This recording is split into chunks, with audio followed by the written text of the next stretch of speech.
Okay, meron tayo ditong 36 pieces ng sinaunang pera. Sobrang maano siya, kalawang. Try natin gawa ng paraan to. Try natin siyang paputiin ngayon, ha? Using, to, isang dakot sa asin. Asin lang yan, purong asin lang yan, ha. Tapos, wala kaming pwedeng suka pero ito sa amin red cane vinegar. So, tingnan natin kung meron siyang epekto. Kung meron siyang epekto, maganda. Uy, parang pumuti agad, pumuti agad.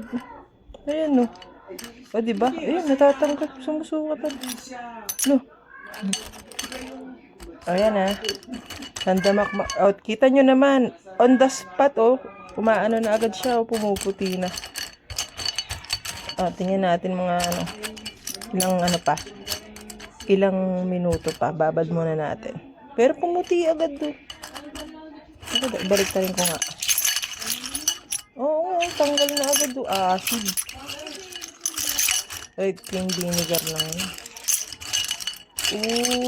Galing naman, on the spot, Pero babad muna natin kasi yung iba parang hindi natatanggal.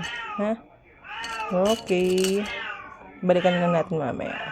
Okay, after 5 minutes, balikan na natin. Malinis. Ito lang. Ito lang ang madumi. Madami pa ba? Malinis na. Hindi na ako gagamit WD-40. Ito na lang. Suka at asin lang. Yan, Ito lang dalawa. Ano to? Tanggal. Yan.